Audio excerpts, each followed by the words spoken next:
জয় জয়তে চুতীয়া জাতিৰ কেউটা ভাতৃভগ্নী সংগঠনৰ তৰফৰ পৰা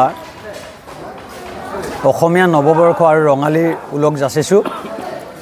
আপোনাসৱৰ সকলোৱে নিশ্চয় অৱগত যে এছিয়া মহাদেশৰ প্ৰথমগৰাকী নাৰী বাহিনী গঠন কৰোঁতা তথা চুতীয়া জাতিৰ শেষৰগৰাকী ৰাণী বীৰাংগনা সতী সাধনীৰ 501 সংখ্যক স্মৃতি দিৱসটি বৃহত্তৰ মৰাণ অঞ্চলৰ গছপুৰীয়াৰ বিহুতলী প্ৰেক্ষাগৃহ এই প্ৰাংগণত অহা 7 বহাগ 21 এপ্ৰিল তাৰিখে দিনজোৰা বৰ্ণাঢ্য কাৰ্যসূচীৰে উদযাপন কৰিবৰ বাবে আমি আয়োজন কৰিছোঁ আৰু এই স্মৃতি দিৱসৰ প্ৰস্তুতি প্ৰায় তুংগত উঠিছে।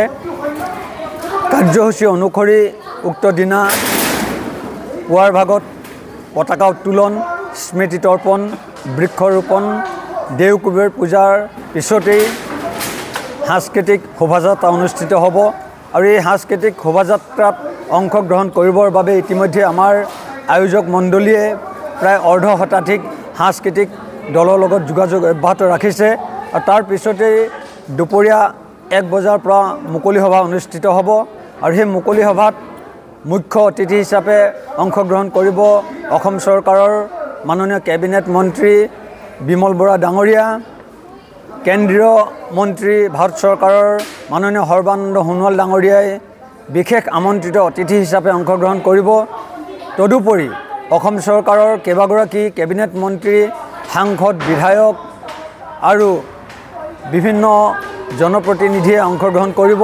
তাৰ লগতে বিভিন্ন জাতীয় জনগোষ্ঠীয় সংগঠনৰ কেন্দ্ৰীয় নেতৃবৃন্দই অংশগ্ৰহণ কৰিব আৰু সন্ধিয়ালৈ স্থানীয় শিল্পীসকলৰ দ্বাৰা সৌমাৰত্ন সাধনী এই নাটখনি মঞ্চস্থ কৰা হ'ব আৰু উক্ত নাটখনি শুভ উদ্বোধন কৰিবৰ বাবে আমি আমন্ত্ৰণ জনাইছোঁ অসম চৰকাৰৰ অন্য এগৰাকী কেবিনেট মন্ত্ৰী যোগেন মহন ডাঙৰীয়া।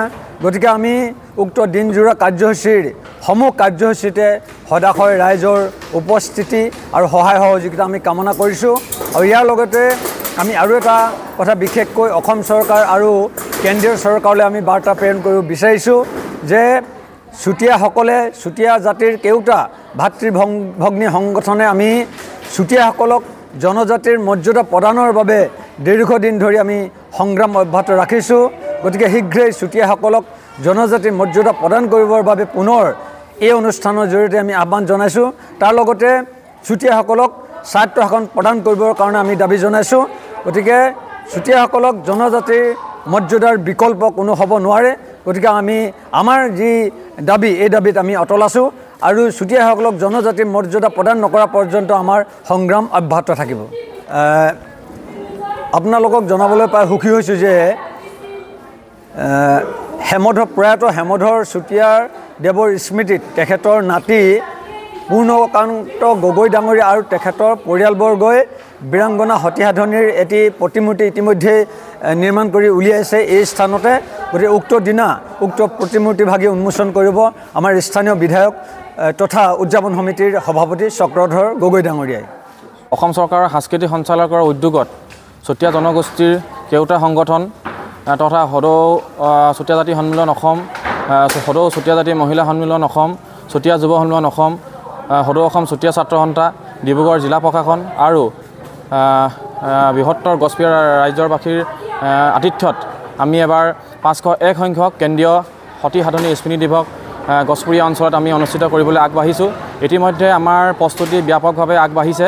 প্ৰায় আমাৰ 80% কাম ইতিমধ্যে আগবাঢ়িছে। আমাৰ কাৰ্যসূচীৰ দিনাখনেই আমাৰ ইয়াত 5 শতাধিক লোকে অংশগ্ৰহণ কৰিব আৰু সেই ৰাইজৰ পৰা আৰু সেই ৰাইজৰ উপস্থিতিত আমি অসমবাসীলৈ এটা বাৰ্তা প্ৰেৰণ কৰিব বিচাৰোঁ যে অসমৰ আদিম ভূমিপুত্ৰ চুতীয়া জনগোষ্ঠীয়ে সকলো জাতি জনগোষ্ঠীৰ যি এটা বাতাবৰণ পৰিৱেশ, এটা সুস্থ সবল পৰিৱেশ যি বিচাৰে বা ভাতৃত্ববোধ বিচাৰে সেইটো আমি যাতে সমগ্ৰ অসমবাসীৰ ৰাইজৰ আগত এৰি দিব বিচাৰোঁ, তাকে আমি কামনা কৰিছোঁ।